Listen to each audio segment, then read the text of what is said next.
সবসময় তাদের পাশে থাকবো, প্রত্যেক বছরে যেন সুন্দর এই ধরনের আয়োজন করে থাকেন। ফিরোজ শাহ প্রিমিয়ার লিগ প্রথম সিজনের জমকালো ক্রিকেটার নিলামের আয়োজন সম্পন্ন হয়েছে।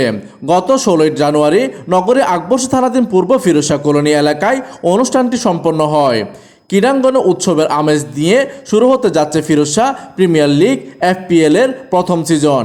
স্থানীয় তরুণদের মাঝে খেলাধুলার উদ্দীপনা ছড়িয়ে দিতে এই ক্রিকেট টুর্নামেন্টের আয়োজন করা হয়েছে। ফিরোজ শাহ কলোনি ও উত্তর পাহাড়তলী এলাকায় এই টুর্নামেন্টকে ঘিরে এখন ব্যাপক উৎসাহ উদ্দীপনা বিরাজ করছে। 2 3 ওকে চলে গেল সাব্বির টিম ফ্যালকনে। উক্ত ক্রিকেটার নিলাম অনুষ্ঠানে সাবেক চট্টগ্রাম মহানগর ছাত্র দলের যুগ্ম সম্পাদক মাহফুজুল আলম দীপনের সঞ্চালনায় আকবর্ষ থানা স্বেচ্ছাসেবক দলের আহ্বায়ক হাসান মাহমুদের সভাপতিত্বে বিশেষ অতিথি হিসেবে উপস্থিত ছিলেন আকবর্ষ থানা বিএনপির আহ্বায়ক রেহানুদ্দিন প্রধান। যুব সমাজকে খেলাধুলার মাধ্যমে উদ্বৃত্ত রাখলে, জাগ্রত রাখলে তারা মাদকের আঁকড়া থেকে এবং কিছু ব্যাংক থেকে তারা সবসময় সরে যাবে।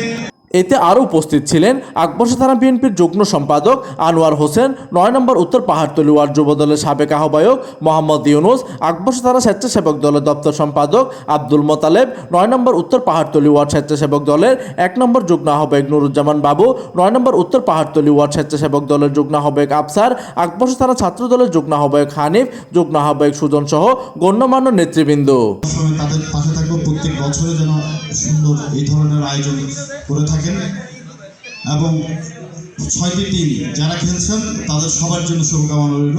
এইদিকে পুরো টুর্নামেন্টটির মূল আয়োজক হিসেবে নিরলস কাজ করে যাচ্ছেন মোহাম্মদ আরাফাত ইসলাম।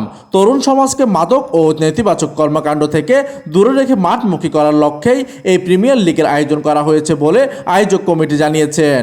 প্রথম সিজনের এই আসরটি সফল করতে সব ধরনের প্রস্তুতি ইতিমধ্যে সম্পন্ন করা হয়েছে। এখন অপেক্ষা কেবল ব্যাট বলের জমজমাট লড়াইয়ের।